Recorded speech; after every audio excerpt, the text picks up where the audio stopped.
It started when I was 6 years old. I was in school, it was in the middle of a reading lesson, and I needed to pee badly. At that age, actually, a very few kids still wet themselves, and I always got paranoid about embarrassing myself in public like that. I stuck my hand up and told Miss Debbie that I needed to use the bathroom.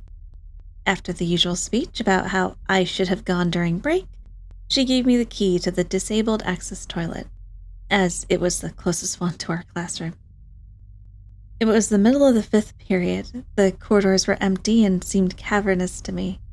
I was a short, scrawny thing back then, and I sometimes had troubles with doors, especially unlocking them, and I fumbled for a good minute or two trying to get the blasted thing open. Anyway, as I sat on my porcelain throne, there came a knocking at the door. "Someone's in here," I called, disgruntled at the disturbance. There came a pause, and then the knocking resumed. "Wait a minute." The knocking slowed, and a voice replied, "Let me in. I need to come inside." The speaker's tone was thin and reedy, an adult I didn't recognize. I may have been 6, but I also had a fairly good understanding of bathroom etiquette. Mainly that you didn't let more than one person into an area only slightly larger than a cupboard. "Go away." The knocking intensified again, until it was a frantic drumbeat. Just a few feet from me and out of sight, I heard the voice shouting something, growing more and more desperate. "Let me in. Just open the door, please." I was terrified at this point. The hammering and yelling was so loud, and yet nobody had come to investigate it. Eventually, my teacher came to find me, angry because I had been gone for almost half an hour. When I refused to open the door to let her in, she got a spare key from the receptionist and took me to the headmaster's office, and then called my parents. I was suspended for the rest of the week, and I never told anyone what happened. It was a few weeks before my next encounter with the phenomenon. I had just celebrated my 7th birthday, and my family were having a barbecue in my honor. It was a gloriously sunny day, but as soon as we'd set everything up in the allotments behind the house, the coal refused to light. My dad asked me to go and get some fire starters from the shed in the front garden. It was pretty cramped inside, and I wouldn't fit all the way. So I opened it up, stood on my tiptoes to reach the shelf holding my objective, and then shut the door. As I turned away, a frantic knocking hit the other side of the door. "Open up. I need to come through." This voice was not the one that I'd heard a month before. It was deeper, more brooding and angry. I said nothing and hurried away. I had no idea what was happening, but it frightened me. As I walked away, there came a final thump, like a fist being slammed against the wood, and I heard his voice again. "You little bastard, I'll rip your teeth out. Let me through." I ran back to my party and spent the rest of the day glancing over my shoulder.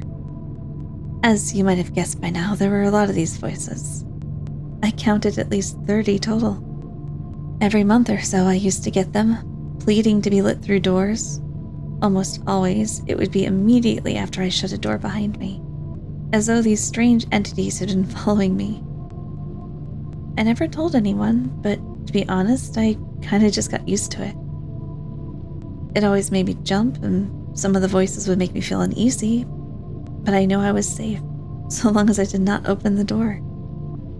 Some of the voices I got used to the extent that I even named them. There was one which would always appear at my front door, at home. We have frosted glass, and I could see a silhouette of an average-sized man wearing a cap of some kind. He never spoke, but occasionally would push envelopes containing blank pieces of paper through the letterbox. I called him the postman. He was one of the more unsettling ones. If I tried to speak with him, he would look up sharply and then begin knocking. I generally left the postman alone. 20 years on, and I've retained as much normality as possible. I have plenty of friends, and I even have an on and off relationship with a girl I met last year. Not bad for a guy who wakes up in the middle of the night and listens intently to noises you can't hear on the other side of a door. Yeah, my buddies think I'm strange and kooky, but I put up with it. They're all great, and I miss them. You see, things have started to get strange. Well, stranger than usual, I suppose. 3 weeks ago, I woke sweating and crying, though I don't know why. My dream had been, from what I recall, fairly normal, when a huge shadow had abruptly fallen over everything. Literally the second I opened my eyes, there came a knocking at my bedroom door. Not just normal knocking, though. It was truly frantic. "Who goes there?" I yelled. Please help us. It replied. I was surprised. It was the sadistic, angry voice that I remember from my father's shed on my 7th birthday. But it seemed genuinely sincere. There was a pained tone to it too, as though the speaker were grievously wounded. I actually found myself pulling back the sheets to get up, but I hesitated. I'd never before been tempted to open the door. I suppose, as a child, I had so rigorously drummed in my head the idea that whatever lay beyond was evil, that it was just common sense. To be quite honest, I came very close to letting the thing into my room that morning. I held out, in the end. It got worse.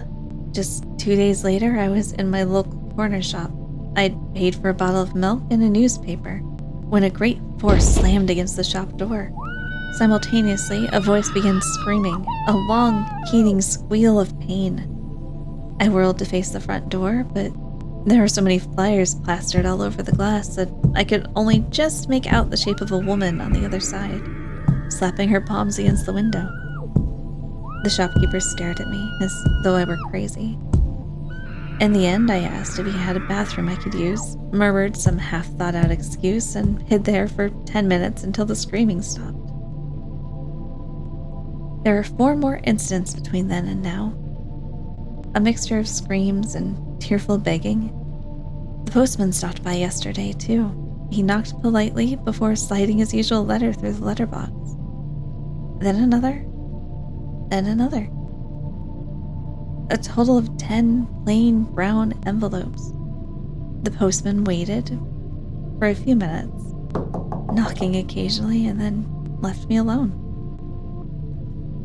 Each letter contained a sheet of A4 paper, but somebody had taken a black pen to the pages, scribbling and shading them with so much vigor that there were large tears around the center, and the edges were frayed.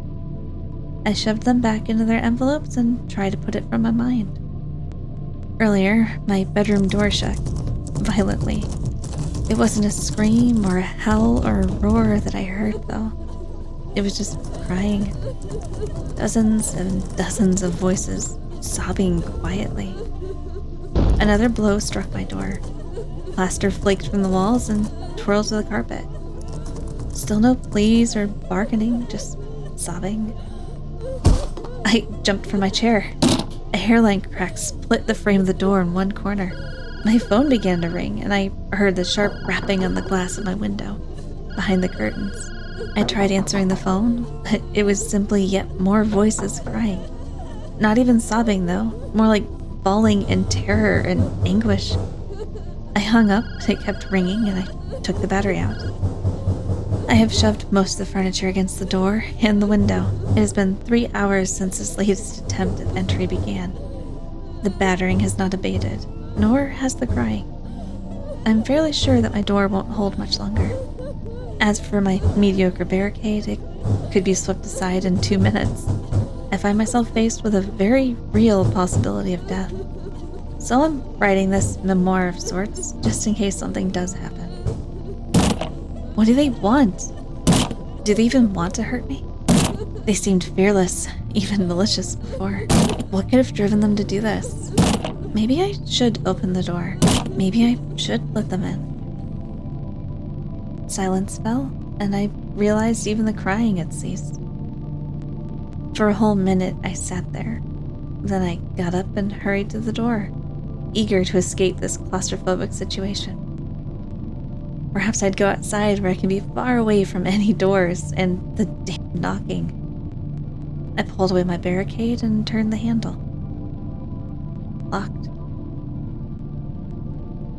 Kneeling, I peered through the keyhole. Beyond my room door was not the corridor that I remembered, but another room, some kind of library or classroom, I think. One kid, sitting and reading with his back to me. So I banged on the door. "Hey, kid, let me out, okay?" He glanced over his shoulder.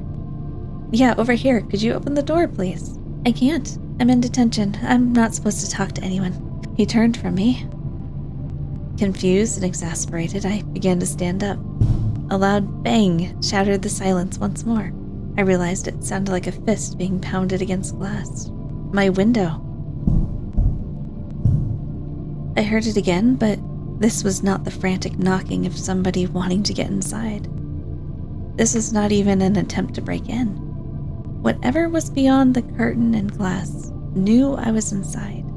It knew I was frightened. In the most predatory and sadistic way possible, it wanted me to be afraid.